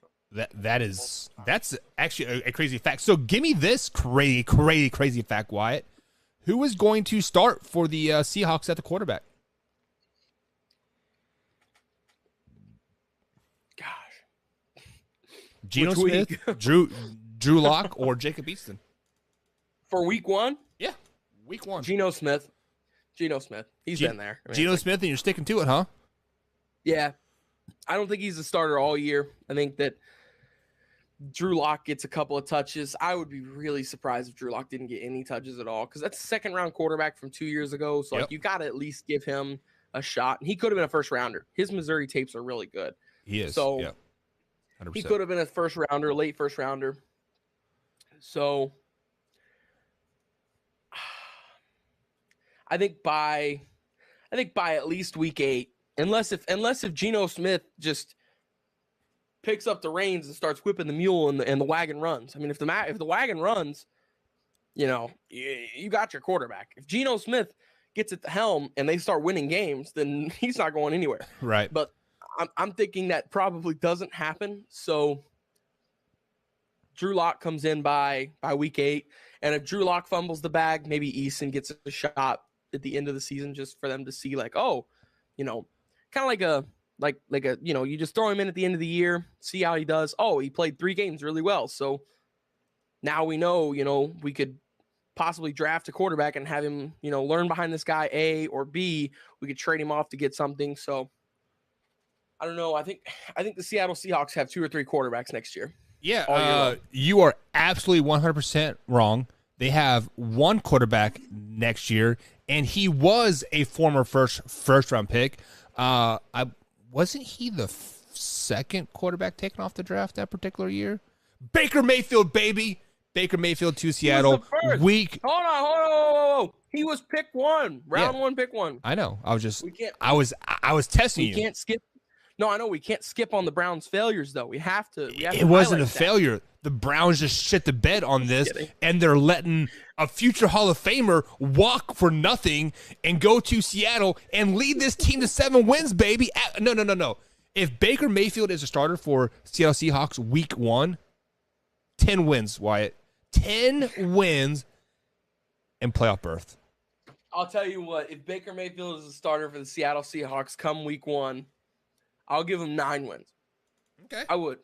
Because I think Baker is a capable starting quarterback in the league. I think last year he had a really bad issue with, his shoulder was hurt. So I'll give you that. I'll give you that they win at least 9 or 10 games if he plays.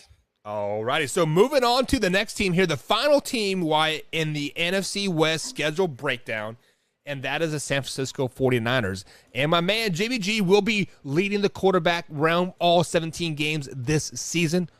Get that Trey Lance crap out of here. Number 8 quarterback. Whatever, you guys are dumb. Jimmy G is leading the San Francisco 49ers to another very productive season. So with that being said, week number 1, they do travel to Chicago. I do have the Chicago Bears winning this game. Brandon Combs will be over here pumping his chest. Yeah, Justin Fields is the man, yada, yada, yada. But calm down, Chicago Bear fans. You guys are going to be bad. Week number 3, they lose to Mile High. They lose to the Broncos. But a game, a very pivotal game that I have circled is Week 13. Week 13, the Miami Dolphins come into town and they play the San Francisco 49ers.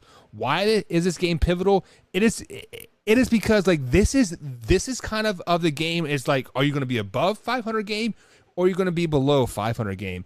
And I had the Miami Dolphins beating the San Francisco 49ers this particular game and putting them under that 500 mark. And this is the first losing season that Jimmy G will have as a San Francisco 49er being 100% healthy. I do have the San Francisco 49ers going 8-9 this season, 3-3 in the division. And that week 13 is a very must-watch game because it is going to be a make-or-break season for them. Now, if they win that game, I could see them going on a little bit of a win streak there. I mean, they do have the Buccaneers coming into town. It's very, very tough to play at Levi Stadium there. Then they travel to Seattle. They have the Commanders coming into town. Then they travel to Vegas, and they have Arizona to end up the season. If they beat Miami, I could see them winning 1, 2, 3, 4, 5, 6 games in a row and making a playoff push at 10-7, 9-8. But I do have them going 8-9 this season. Why? How do you have the 49ers going? The former almost in the Super Bowl. Yeah. 49ers. You actually have them. What did you say their record was going to be? 8-9. Losing record. Fuck. They're going to have a almost Super Bowl hangover again. Week 1, they beat the Bears. Week 2, they beat the Seahawks. Week 3, they lose to the Broncos. Week 4, they play the Rams. That's tough. Don't tell me you had them start the season 6-0. Don't tell me that. No. I had them losing to the Broncos in week 3. Okay. So they lose to the Rams. They beat the Panthers. They beat the Falcons. Lose to the Chiefs. Beat the Rams. Beat the Chargers. Beat the Cardinals. Beat the Saints. Beat the Dolphins. Lose to the Bucks. Beat the Seahawks. Beat Washington. Lose to the Raiders. Lose to the Cardinals. I have them as an 11 and 16. Wow. That's pretty impressive. 11 and 6.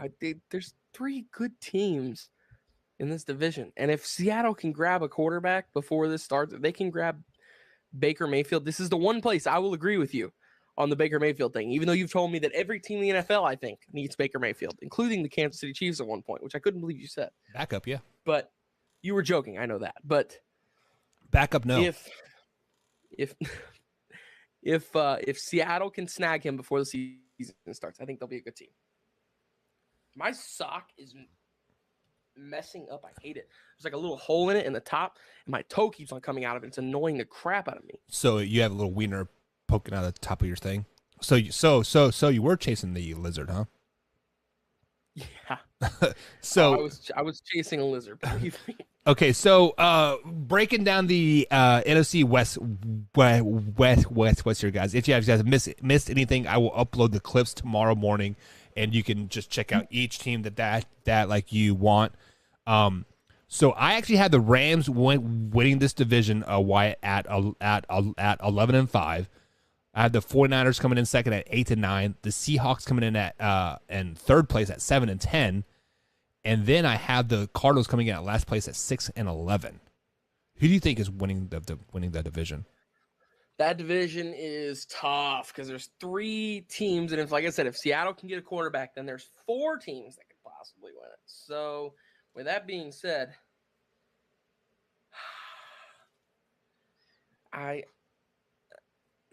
give me the Rams. Give me the Rams. Yeah, I mean, this is definitely the Rams division to lose.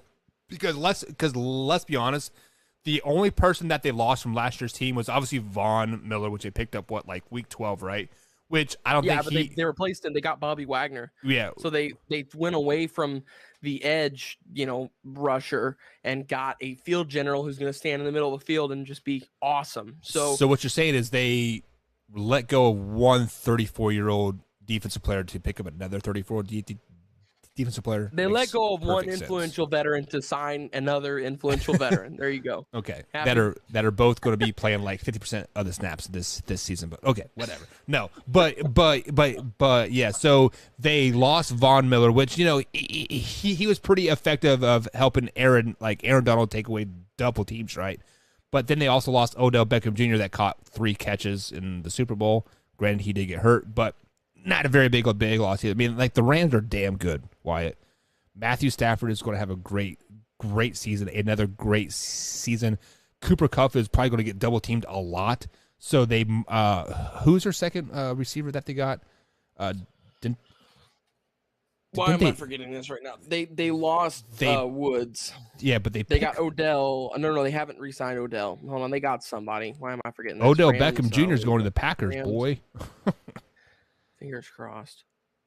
With Allen Robinson, they picked up Allen Robinson from the Bears. Yeah. So then they also have Tutu Atwell backing up, and they have Van Jefferson too.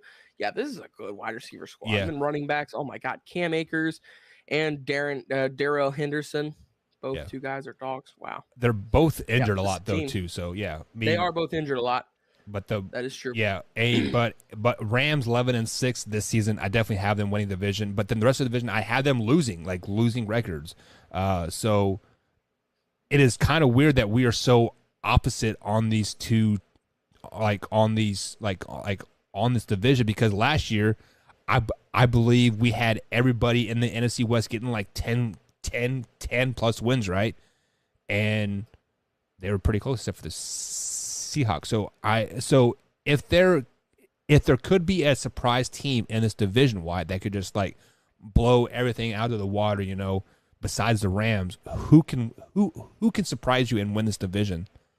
The Cardinals. The Cardinals. I think the Cardinals. That one's easy for me because like they just have so much firepower. Their offense is so explosive, but they're just so young and inexperienced that I feel like at times, even in their coaching situation, while they have Cliff Kingsbury and he's one of the McVay guys, he's got the incredible background and all that. I get it. At times, he's still not Kyle Shanahan. He's still not McVay. So he's still learning a lot, and he still has not a long way to go. He's still got a ways to go until he's of that stature of the McVay and Kyle Shanahan type stuff. So with that being said, they got a lot of star power, and I think that this is a team that really could surprise us this year and even win 14 games. Like really, this is a good team. Yeah. It'll all depend on those close games if they can pull out those close games later. That is 100% wrong. Cliff Kingsbury is a great first half of the season coach, right? First half, like 11-0, 12-0, right? He did the same thing at Oklahoma. Kyler Murray, same way. If there is a team that is going to shock everybody in this division, Wyatt, it is hands down going to be the San Francisco 49ers. Jimmy G is that guy. Trey Lance isn't that guy. Deebo Samuels is going to thrive in this new offense that they got. They're going to be a very pass-happy offense. Just to have like 17 running backs and a 2017 character fullback that they overpaid for, right? But the 49ers are going to shock some people this year if they get off on the right track. Now, I do have them going 8-9 in the season, but it would not surprise me if they turn out 12-5, 13-4. That would not surprise me one bit for the San Francisco 49ers team. So, Jameson, I see you in the chat, man. Your 49ers are going to do some work probably this season if they don't go bad. I feel like it is going to be a losing season for them or a very productive season. There's no mediocre point for them. All right, Riot. Are you ready for that time of night, man? Ready for Weddle.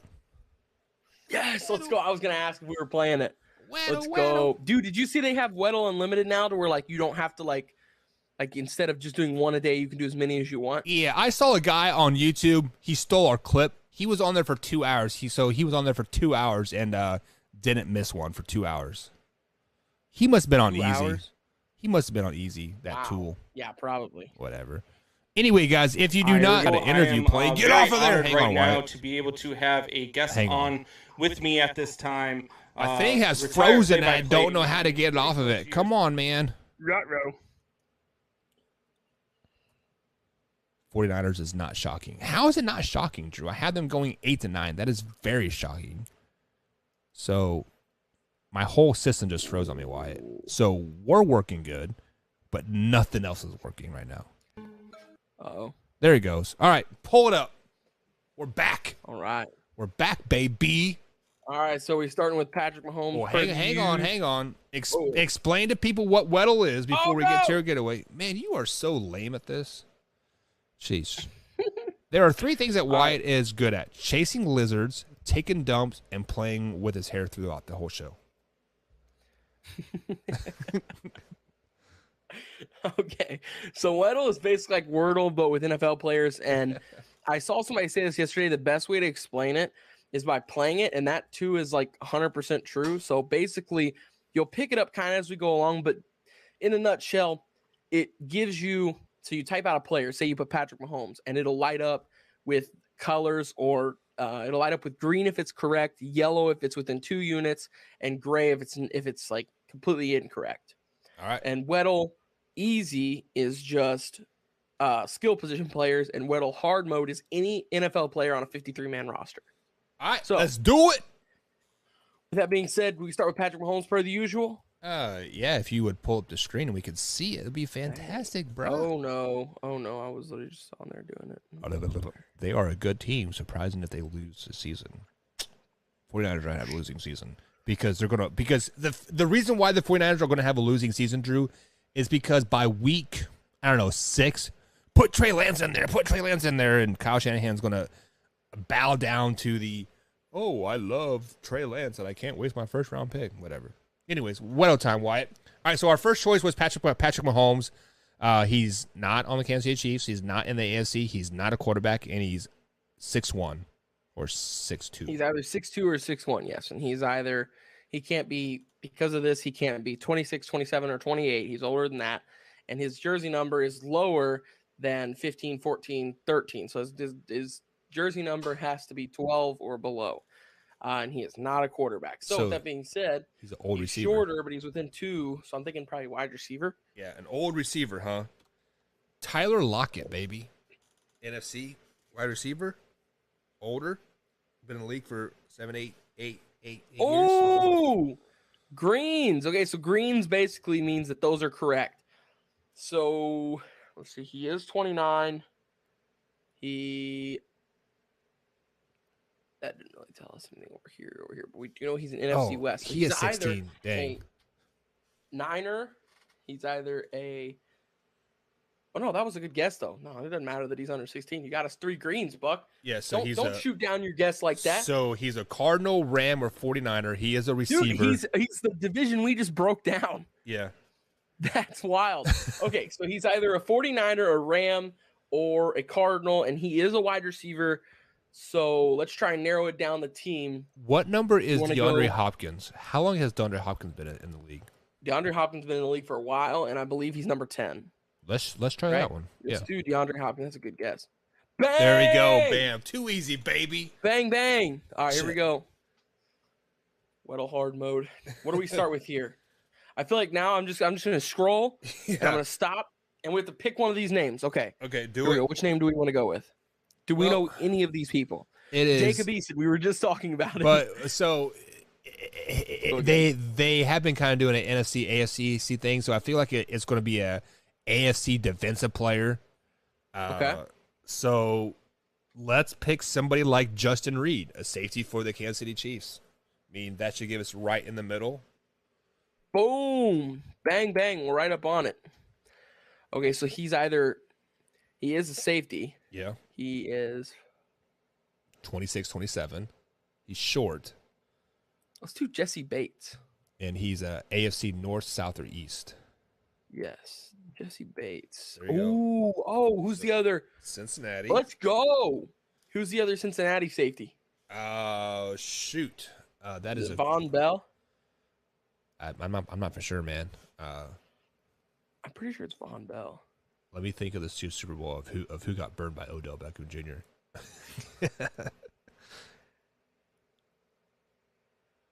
Von Bell, you want to try it? Yeah, let's try it. There it is. Oh, man. Wyatt, you are a gong among men. Hard mode and 3 guesses. Let's go. So that is the fastest I've ever gotten hard mode.